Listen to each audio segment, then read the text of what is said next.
I watched every single episode of Darling in the Franxx, and I'm going to prove why it is a travesty to the genre in 5 points. So, let's get into it. And if you just want to see the final rating of this, look right here, watch the Darling in the Franxx, like the video, subscribe, comment, and then come back to this video and see if you agree with my rating. Or maybe I'm just spouting hot trash. But we shall soon see, because I believe this show is hot trash. Anyways, let's get right into the beginning, all right? So the beginning to me was almost a carbon copy of Gurren Lagann. If anybody has seen that show, it's essentially like one of the big names in mecha anime everywhere, right? There's a guy who lives underground, and he's kind of just like digging holes for some reason.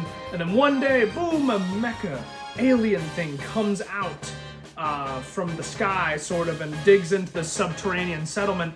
And then Simone, which is his name, he has to essentially fight this thing with this little robot he finds underground, right? And that is more or less how this one works, and a little bit different of a twist. Our main character, Hiro, also known as non-existent personality, has found himself unable to pilot a Franxx, and therefore he's being booted off the settlement. And all of his classmates are being essentially recognized and promoted within this military system by their papa, who is a guy with a mask, and there's like 4 other of them. They're just very creepy in this dystopian society. And essentially, if you are a defective product, you are shipped out, and this is what Hiro is going to be until the Klaxosaurs attack, right? And then they essentially destroy the settlement a little bit, and then you meet 02, also known as Hot Lady, because that is her entire personality, right? And then she says, hey, come and pilot this Franxx with me, darling, right? Ooh, Darling in the Franxx? See what they did there, right? Nah. Anyways, so then they get together, and then they defeat the Klaxosaur, and woo, you know, everybody's happy, right? And then Hiro wants to be the main pilot with 02 from now on. Now, you may be wondering, oh, Carter, how does this fit within your 3-point system, right? You know, main character, hook, premise. So I definitely think it has the premise point. I think for all intents and purposes, and how I will continue to compare it to Gurren Lagann, it does have a relatively straightforward premise setup, right? We have these Klaxosaurs, we have these robots to fight them, even though I think the robots look freaking ridiculous, and therefore we have to use these to defeat them because they are trying to kill us, right? That's a very simple premise, so I believe it gets the point. Now, as for the main character, do I find him interesting at all? Not at all.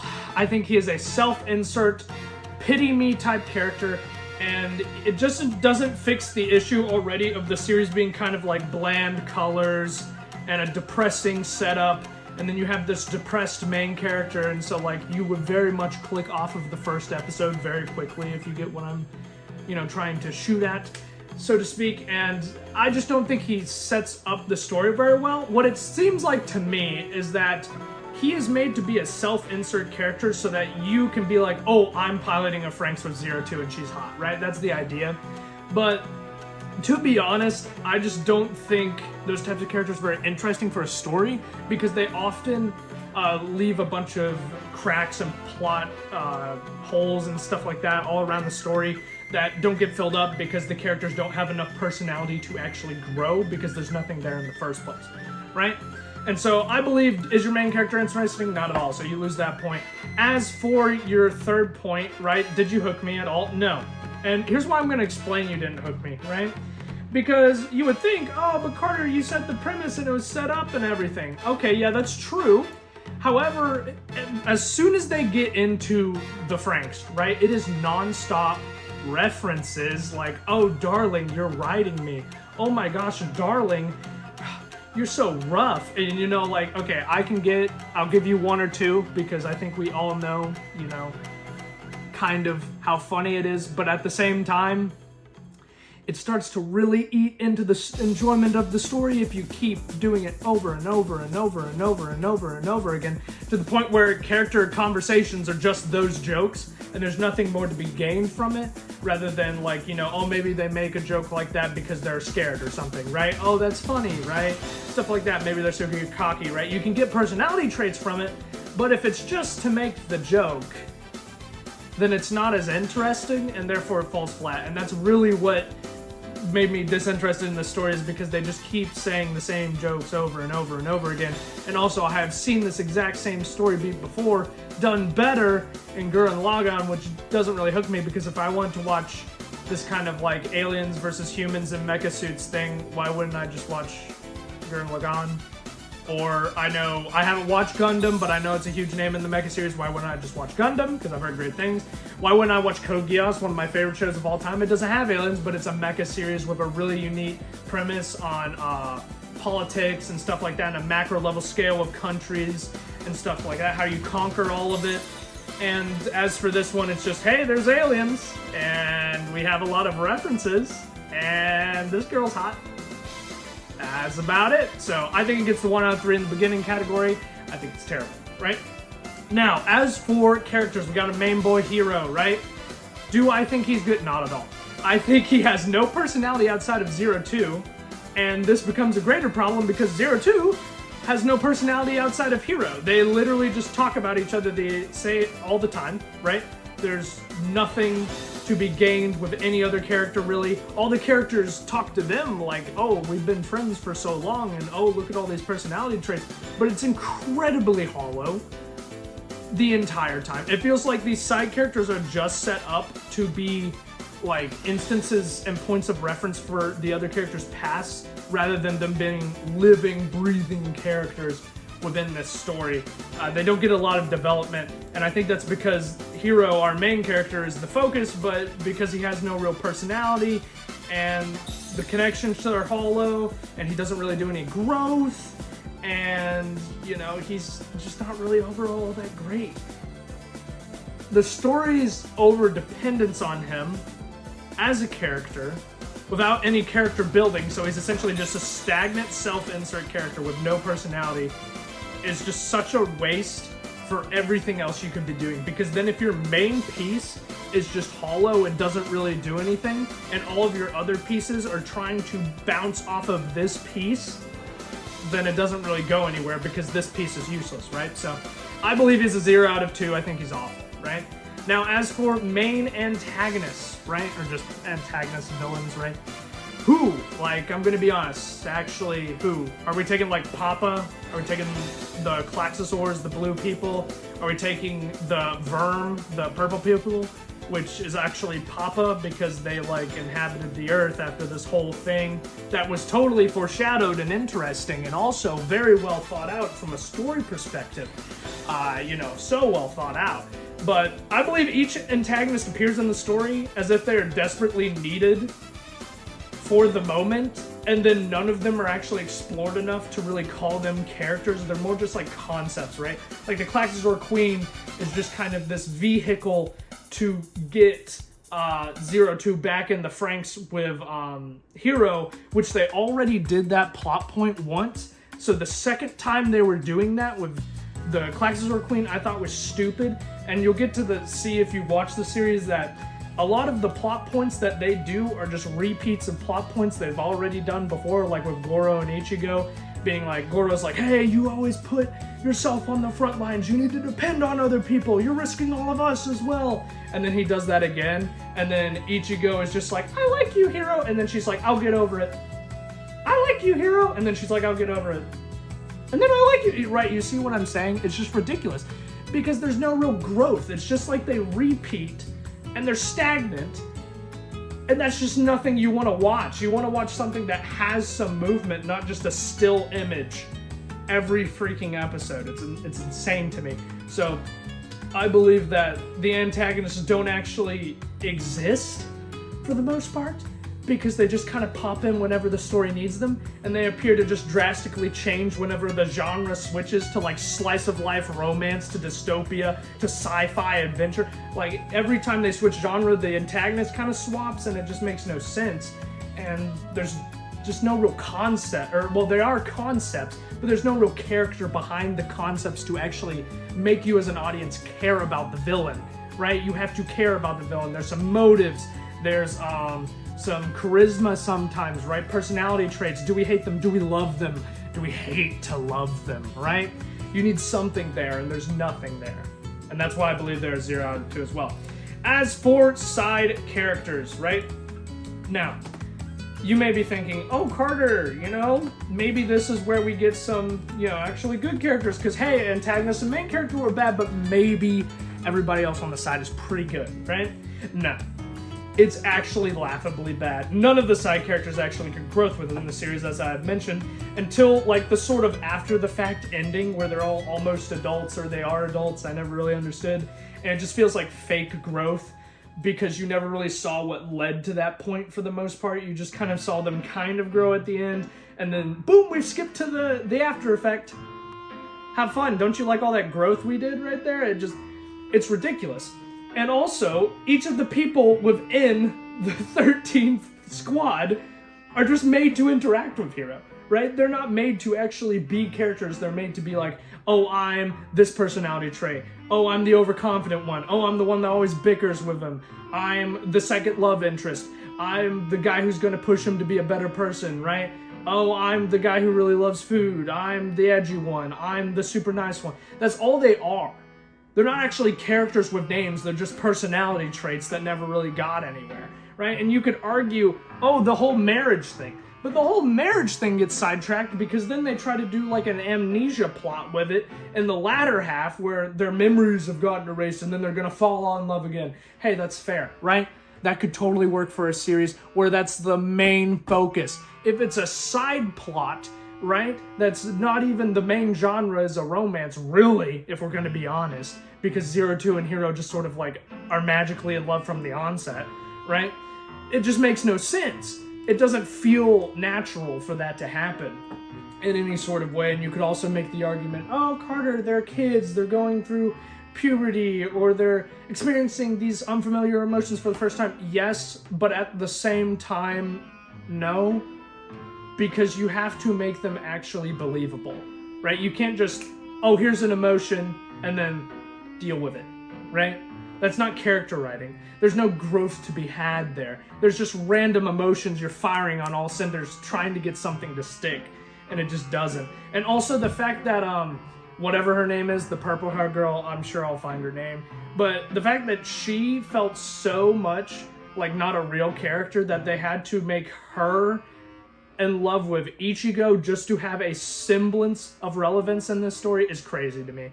And then she becomes like the doctor that saves all of them from advanced aging at the end, which is neat. I like that point. Why don't we progress that point earlier than the very end? Why doesn't, I can't remember his name, but the baker guy, right? Why doesn't he start to pursue the baking thing before the very end, right? Why doesn't the overconfident guy who becomes a teacher at the end, why don't they pursue these traits until the very end? Because otherwise it just feels random. All right, it's like, oh, okay, sure, so this person did this because I guess, right?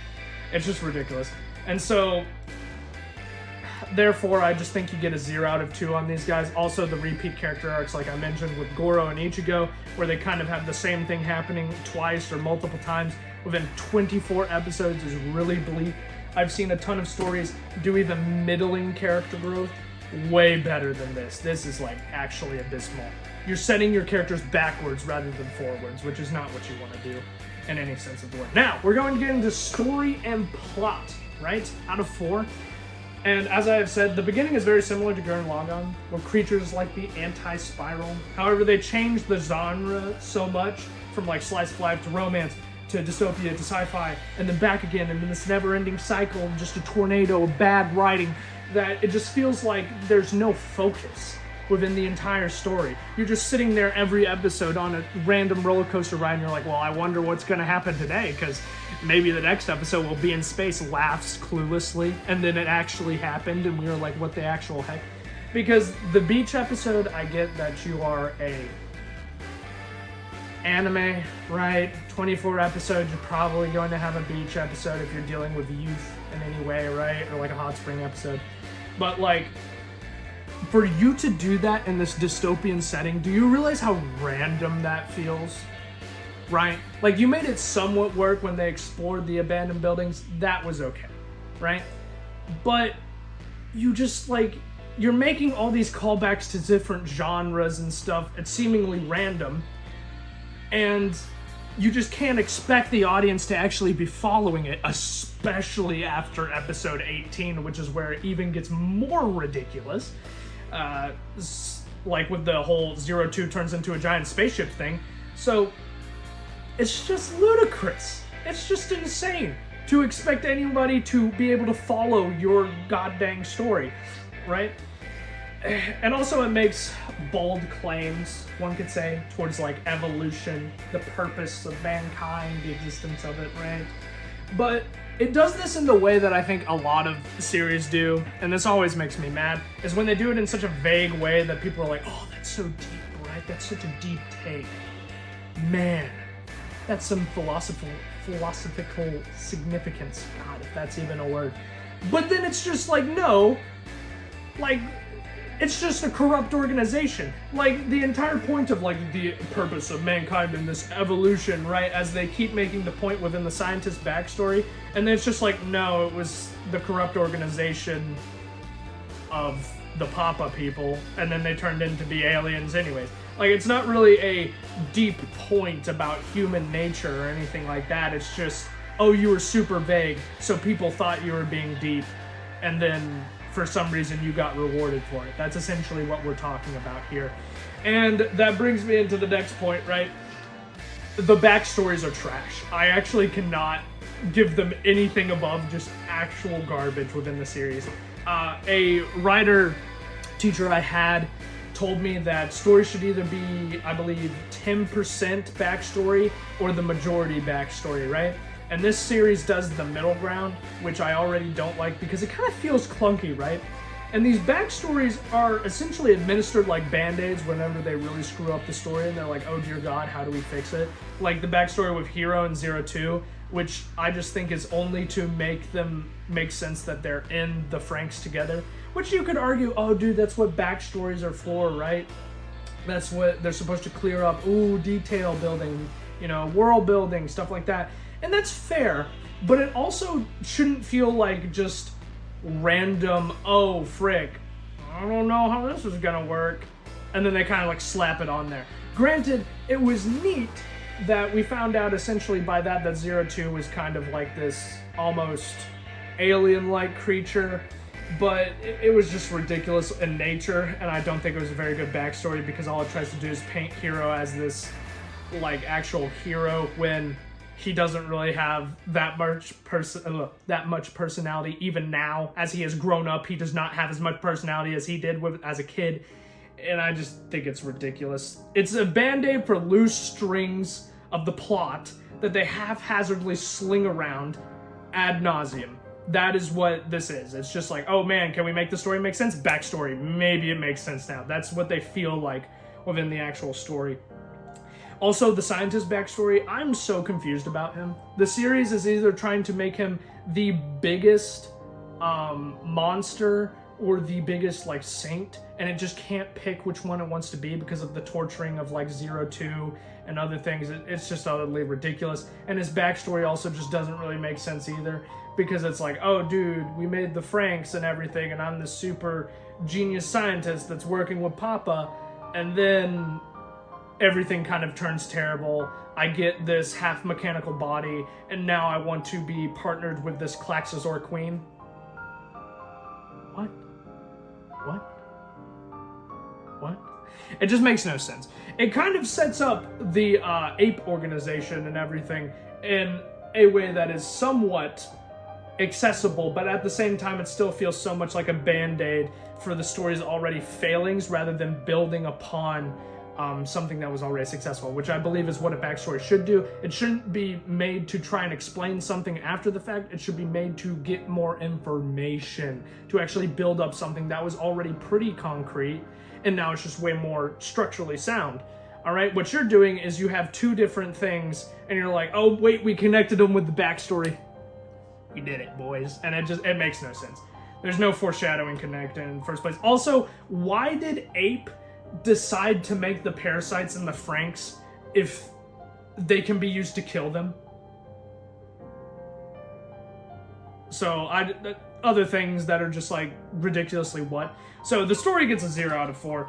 It is so much plot holes. So much plot holes. It is filled with plot holes and inconsistencies and band-aids to try and fix it, and then the entire thing falls apart because the ending, like, why are we in space now? Why is Zero Two this big thing? And then we somehow defeated this galaxy-level threat by going Super Saiyan, and then boom. It's just ridiculous. But I'll talk more about that in the ending section, of course. As for world building, I'm gonna be honest. Where is it? Actually, where is it? I would love to know. Because you just have so many unexplored concepts, like the Klaxosaurs, really, because you just, like, slapped Queen on it, and then you're like, yeah, no, that explains it. Doesn't really explain it at all. And then you left out the purple things so much, which I think were just made after the fact. You cannot tell me that that was the point of the story from the very beginning, was the Verm. I mean, really, that's almost as bad as Naruto with Kaguya, let's all be real.